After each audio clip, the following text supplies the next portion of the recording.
It's so nice to see all of you, and welcome, and thank you for being here tonight for our Craig Talk. So I know I am the last speaker to keep you from tasting wine that Monique has us ready to try, and so I'll try to make it fast.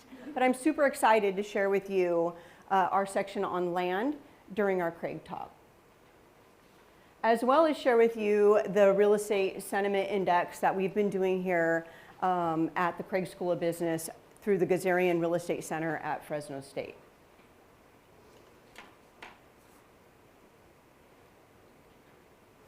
I'm Jacquelin Curry. I'm a professor here at Fresno State. My co-author is Dr. AJ, as he's affectionately called, and he's also a professor, also the director of the Gazarian Real Estate Center, again, where the sentiment is housed.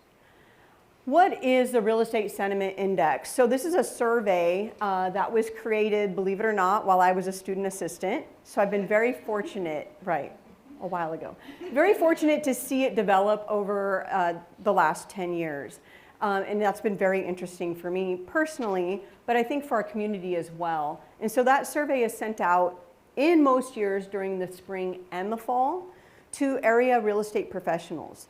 We actually have a mailing list of about 1,500 professionals, and our response rate does fluctuate, but we believe we get a good response in each market segment.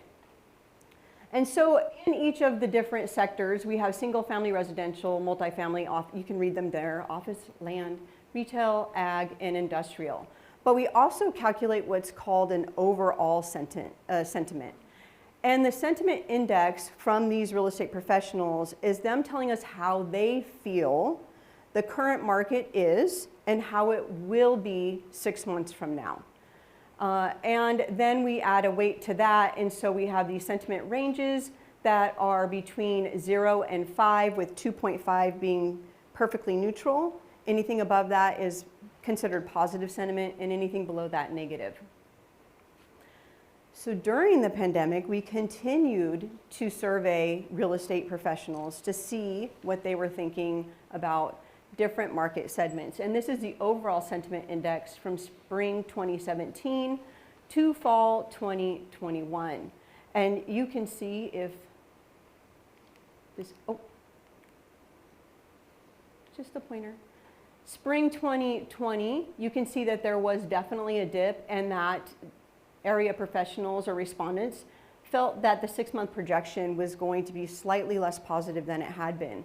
And this is definitely what we've shown from before 2017 as well, that this was actually quite a dip when it comes to the overall sentiment of all real estate sectors. And I think it's important to note that that spring survey was actually sent 2 to 3 weeks after shelter in place took effect in California. And I think that definitely had some bearing on that projection for 6 months.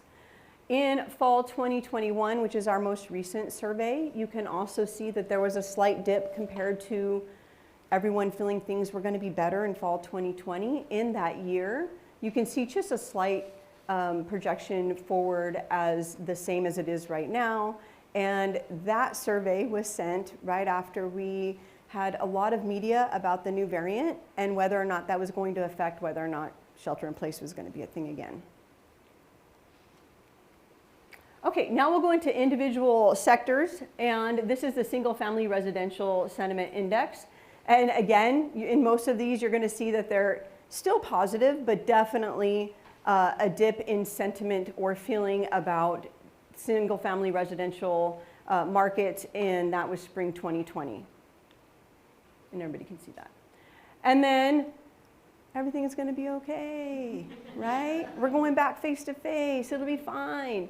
And then here you can see, right, respondents were like, oh, maybe not.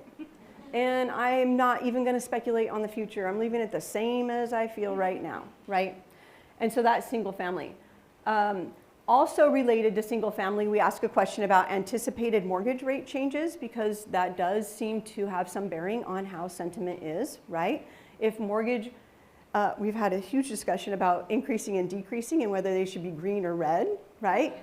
And the respondents were overwhelmingly in the spring 2019, we all felt that they would be increasing.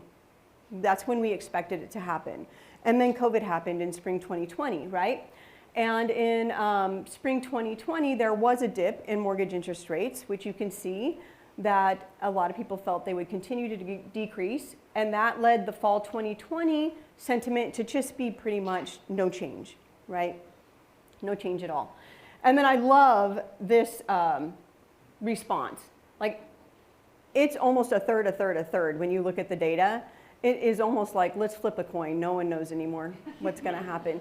And so it'll be interesting to see the spring 2022 results and how people are feeling about that now, because I'm sure some of you know that's drastically changed since the survey went out in fall 2021. All right, moving to multifamily. We were actually really surprised by this fall 2021 response, that it really, I mean, it's still positive, but not where it had been before. And you can see that there was a dip in that spring 2020. You're going to see that across all of the different sectors. But I had an extensive discussion with Robin Kane, who is the area leader in multifamily, about why this dip is being felt by real estate professionals. And you're going to hear me say the word uncertainty a lot. There was a lot of uncertainty in multifamily for sure. Yeah, rents are really high, but there's not a lot of supply, right? And owners, investors of multifamily are still struggling with delinquencies and an inability to evict, right? And he said they're very cautious about selling, buying, changing anything in their multifamily portfolio because they don't think there'll be anything for them to get. And I agree with that, and he definitely feels the same way. So this one will be interesting to see what the last 6 months has meant to the multifamily sentiment. Office and retail, I'm going to kind of talk about together, so hopefully you can see them okay. It was pointed out to me that they both resemble smiley faces, and I really think that speaks to my feeling that the real estate industry is pretty optimistic most of the time. Things will get better, it'll be okay. And so you'll see that there is this dip, spring 2020, fall 2020, why everyone was going home to work, everyone was working from home. And same thing with retail, everyone's buying online because no one can go anywhere or it doesn't feel safe to go anywhere. And both of those have changed with the fall 2021 as mask mandates have started to be lifted in fall 2021. And people are going back to work. However, the office sentiment isn't as strong as retail is for fall 2021. What does that bring us to? Land and ag, right? Land and ag. And so for reasons that Cordy, Michael, and Laura touched on, there is a lot of uncertainty, again, that word, uncertainty when it comes around agricultural and land, when it comes to water, right?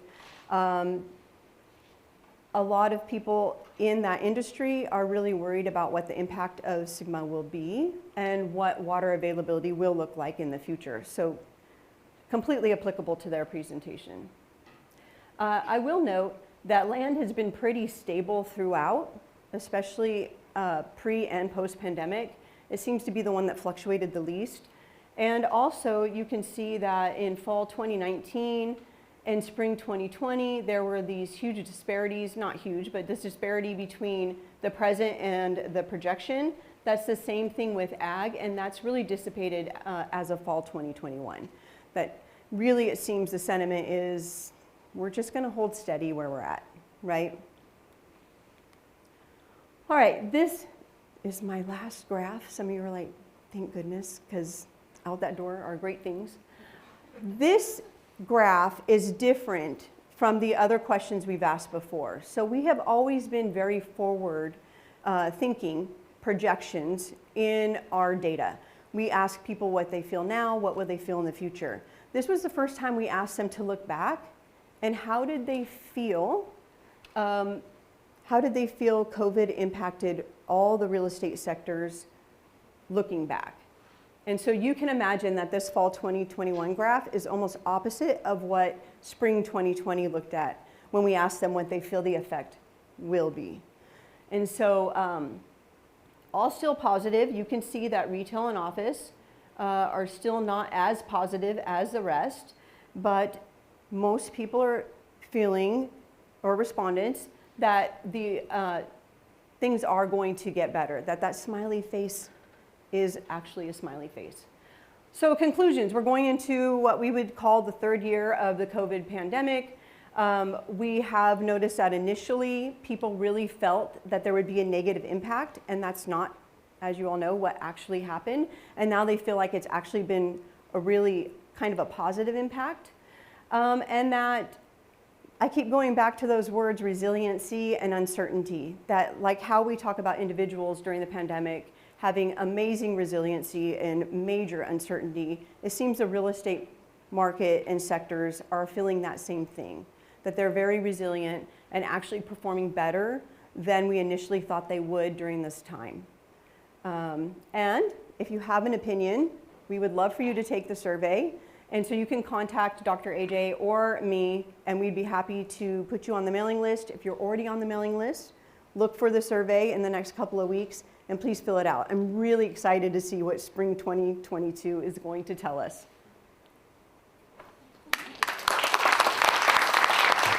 Oh.